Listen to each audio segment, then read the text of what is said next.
Rock field اور Sandra انتہائی مسرور اور مطمئن دکھائی دے رہے تھے۔ وہ اس وقت ایئرپورٹ کے لانچ میں بیٹھے تھے۔ مجھے ابھی تک یقین نہیں آ رہا ہے کہ ہم اپنے مشن میں کامیاب ہو گئے ہیں، سینڈرا نے مسکراتے ہوئے کہا۔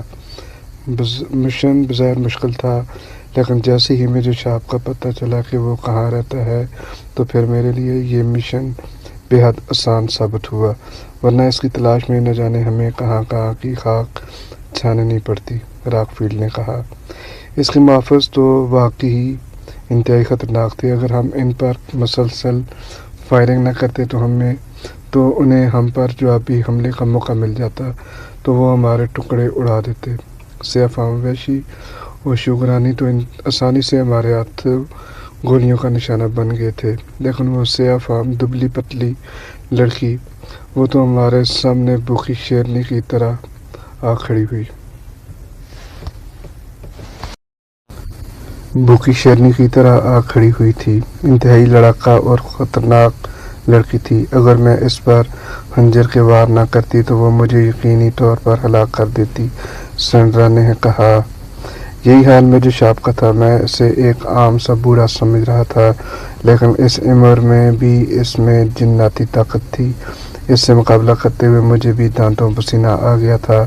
یہ تو اتفاق ہی تھا کہ میرے ہاتھ ایک ڈنڈا آ گیا اور میں نے وہ ڈنڈا میجر کے سر پہ دے مارا اور وہ بے ہوش ہو گیا، ورنہ اس کا آسانی سے قابو آنا مشکل تھا، راک فیلڈ نے کہا۔ جو بھی ہوا ہے، بہرحال میں اس بات سے خوش ہوں کہ ہم جس مشن پر آئے تھے وہ پورا ہو گیا ہے اور ہم کامیاب ہو کر واپس لوٹ رہے ہیں، سینڈرا نے کہا۔ ہاں، مجھے بھی بے حد خوشی ہے۔ اب میں جارجیا کے سفارت خانے والوں کے انتظار میں ہوں تاکہ وہ تابوت لے آئیں جس میں میجر شہاب بے ہوش پڑا ہوا ہے۔ میں اسے یہاں سے اپنے ساتھ ہی لے جانا چاہتا ہوں، راک فیلڈ نے کہا۔ آ جائے گا تابوت؟ انہوں نے میجر شہاب کو اپنے پاس رکھ کر کیا کرنا ہے، سینڈرا نے کہا۔ پھر بھی کافی وقت ہو گیا ہے، اب تک تابوت یہاں پہنچ جانا چاہیے تھا۔ لو، تمہاری بات ان تک پہنچ گئی، وہ دیکھو ہمارا تابوت آ گیا ہے، اچانک سینڈرا نے کہا تو راک فیلڈ چونک کر لانچ کے دروازے کی طرف دیکھنے لگا، جہاں عملے کا ایک آدمی ایک تابوت ٹرالی میں ڈال کر اسی طرف لا رہا تھا۔ تابوت دیکھ کر وہاں موجود تمام افراد چونک پڑے تھے، جبکہ راک فیلڈ کے چہرے پر اطمینان اور مسرت امیز مسکراہٹ ابھر آئی تھی۔ اس آدمی نے تابوت وصول کرنے کے لیے راک فیلڈ اور سینڈرا اٹھ کر کھڑے ہو گئے۔ وہ آدمی انہیں دیکھ کر تابوت ان کے پاس لے آیا۔ چیکنگ ہو گئی اس کی؟ راک فیلڈ نے آنے والے شخص سے پوچھا، جس کا تعلق جارجیا کے سفارت خانے سے تھا۔ ہاں، اسپیشل چیکنگ ہوئی تھی، سب کلیئر ہے، اب آپ اسے اپنے ساتھ لے جا سکتے ہیں، باقی معاملات ہم دیکھ لیں گے، آنے والے شخص نے آہستہ آواز میں کہا تو راک فیلڈ نے اطمینان بھرے انداز میں سر ہلا دیا۔ تیاری کی روانگی تک کیا آپ ہمارے ساتھ رہیں گے؟ راک فیلڈ نے کہا۔ نہیں، میرا یہاں رکنا مناسب نہیں ہے۔ باس نے کہا تھا کہ میں تابوت کلیئر کرا کر آپ تک پہنچا دوں اور وہاں سے نکل آؤں، آپ کو فکر کرنے کی ضرورت نہیں۔ یہ تابوت چیکنگ کے تمام مراحل عبور کر چکا ہے۔ تیاری کی روانگی سے پہلے اسے لوڈنگ پوائنٹ پر پہنچا دیا جائے گا اور پھر بغیر کسی چیکنگ کے لوڈ کر دیا جائے گا، اس شخص نے کہا تو راک فیلڈ نے اس بات میں سر ہلا دیا۔ وہ آدمی کچھ دیر ان سے باتیں کرتا رہا، پھر وہ راک فیلڈ اور سینڈرا سے ہاتھ ملا کر وہاں سے رخصت ہو گیا۔ آدھے گھنٹے کے بعد ایئرپورٹ کے عملے نے لوڈنگ کے لیے تابوت وہاں سے اٹھا لیا اور پھر کچھ ہی دیر بعد راک فیلڈ اور سینڈرا بھی اعلان سن کر طیارے میں سوار ہونے کے لیے اٹھ کھڑے ہوئے۔ لانچ سے نکل کر وہ باہر آئے اور ایک وین میں سوار ہو گئے۔ وین نے انہیں طیارے تک پہنچا دیا اور وہ اطمینان سے طیارے کی سیڑھیاں چڑھنا شروع ہو گئے۔ کچھ ہی دیر میں وہ فرسٹ کلاس میں موجود اپنی سیٹوں پر بیٹھ چکے تھے۔ ان کے چہرے فتح و کامرانی سے دمک رہے تھے۔ کچھ ہی دیر میں طیارہ انہیں لے کر فضا میں بلند ہونے والا تھا اور وہ تابوت میں بے ہوش میجر شہاب سمیت آسانی سے پاکشیا سے نکل جانے میں کامیاب ہو جاتے۔ ان کا یہ مشن پورا ہو گیا تھا، جس کے لیے ان دونوں نے اسرائیل پہنچ کر شاندار جشن منانے کا پروگرام بھی بنا لیا تھا۔ فرسٹ کلاس میں ان دونوں کے سوا کوئی نہیں تھا، وہ دونوں ہی وہاں بیٹھے ہوئے تھے۔ ویسے بھی جارجیا جانے والی فلائٹ میں زیادہ رش نہیں ہوتا تھا، اور چونکہ لوگوں کو آسانی سے یہ تابوت چیکنگ کے تمام مراحل عبور کر چکا ہے، تیاری کی روانگی سے پہلے اسے لوڈنگ پوائنٹ پر پہنچا دیا جائے گا اور پھر بغیر کسی چیکنگ کے لوڈ کر دیا جائے گا، اس شخص نے کہا تو راکفیلڈ نے اس بات میں سر ہلا دیا۔ وہ آدمی کچھ دیر ان سے باتیں کرتا رہا، پھر وہ راکفیلڈ اور سینڈرا سے ہاتھ ملا کر وہاں سے رخصت ہو گیا۔ آدھے گھنٹے کے بعد ایئرپورٹ کے عملے نے لوڈنگ کے لیے تابوت وہاں سے اٹھا لیا، اور پھر کچھ ہی دیر بعد راکفیلڈ اور سینڈرا بھی اعلان سن کر طیارے میں سوار ہونے کے لیے اٹھ کھڑے ہوئے۔ لاؤنج سے نکل کر وہ باہر آئے اور ایک وین میں سوار ہو گئے۔ وین نے انہیں طیارے تک پہنچا دیا اور وہ اطمینان سے طیارے کی سیڑھیاں چڑھنا شروع ہو گئے۔ کچھ ہی دیر میں وہ فرسٹ کلاس میں موجود اپنی سیٹوں پر بیٹھ چکے تھے۔ ان کے چہرے فتح و کامرانی سے دمک رہے تھے۔ کچھ ہی دیر میں طیارہ انہیں لے کر فضا میں بلند ہونے والا تھا اور وہ تابوت میں بے ہوش میجر صاحب سمیت آسانی سے پاکشیا سے نکل جانے میں کامیاب ہو جاتے۔ ان کا یہ مشن پورا ہو گیا تھا، جس کے لیے ان دونوں نے اسرائیل پہنچ کر شاندار جشن منانے کا پروگرام بھی بنا لیا تھا۔ فرسٹ کلاس میں ان دونوں کے سوا کوئی نہیں تھا، وہ دونوں ہی وہاں بیٹھے ہوئے تھے۔ ویسے بھی جارجیا جانے والی فلائٹ میں زیادہ رش نہیں ہوتا تھا، اور چونکہ لوگوں کو آسانی سے اکانومی کلاس میں جگہ مل جاتی تھی، اس لیے بہت کم لوگ فرسٹ کلاس کی ٹکٹ لیتے تھے۔ یہ تو اچھا ہوا کہ اس معاملے کی بھنک پاکشیا سیکرٹ سروس کو نہیں لگی۔ اگر انہیں اس معاملے کی ذرا سی بھی بھنک پڑ جاتی تو ابھی تک ہم یہاں آرام سے نہ بیٹھے ہوتے، سینڈرا نے کہا۔ ہم یہاں احتیاط سے کام کر رہے تھے اور میری پہلی کوشش یہی تھی کہ اس معاملے کی کسی کو بھی ہوا نہ لگے۔ یہ اچھا ہی ہوا ہے کہ اس معاملے میں کوئی ہمارے سامنے نہیں آیا ہے، اگر کوئی آ جاتا تب بھی ہم اپنے مشن میں ضرور کامیاب ہوتے۔ باس نے مجھے ہدایت دی تھی کہ اگر میرے راستے میں پاکشیا سیکرٹ سروس آ گئی تو میں ان کی لاشیں گرا کر بھی اپنا مشن پورا کروں اور ہر حال میں میجر صاحب کو لے کر آؤں۔ اب یہ پاکشیا سیکرٹ سروس کی خوش قسمتی ہی ہے کہ وہ میرے سامنے نہیں آئے، ورنہ ان میں سے کوئی ایک بھی زندہ نہ رہتا، راکفیلڈ نے فاخرانہ لہجے میں کہا۔ اسی لمحے فرسٹ کلاس کا دروازہ کھلا اور انہوں نے دروازے پر ایک دبلی پتلی سیاہ فام لڑکی کو اندر آتے دیکھا تو وہ دونوں بری طرح اچھل پڑے۔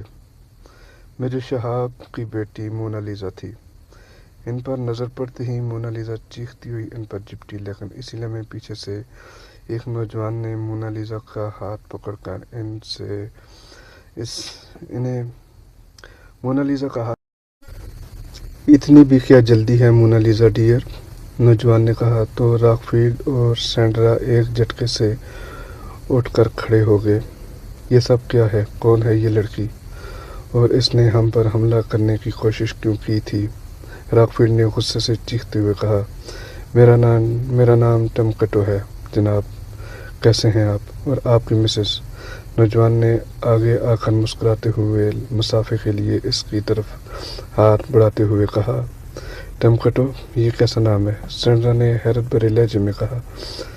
آپ کی طرح بڑا خوبصورت نام ہے محترمہ، اگر آپ کا ساتھی آپ جیسی خوبصورت حسینہ کو مجھے دے دے تو مجھے بھی اپنا خوبصورت نام آپ کے ساتھی کو دینے پر کوئی اعتراض نہیں ہوگا، نوجوان نے کہا۔ شٹ اپ یو نانسنس، کون ہو تم اور یہاں کیوں آئے ہو؟ راکفیلڈ نے غراتے ہوئے کہا۔ میں بتا چکا ہوں، میرا نام ٹم کٹو ہے اور میں آپ دونوں کو آپ کے اصلی گھر پہنچانے کے لیے آیا ہوں، نوجوان نے اسی انداز میں کہا۔ اصلی گھر؟ کیا مطلب؟ کون سا اصلی گھر؟ راکفیلڈ نے چونکتے ہوئے کہا۔ ہمارے ہاں مجرموں کا اصلی گھر جیل ہوتا ہے، جناب۔ آپ ہمارے ملک کے جیلیں مرغیوں کے ڈربوں جیسی ہوتی ہیں، تو میں کیا کر سکتا ہوں؟ میں آپ کو صرف اتنا کہہ سکتا ہوں کہ میں نے آپ کے لیے مرغیوں کے 2 ڈربے خالی قرار لیے ہیں۔ اب ان ڈربوں میں بیٹھ کر آپ انڈے سینکیں یا آپ کی مسز، مجھے اور سرکار کو اس پر کوئی اعتراض نہیں ہوگا۔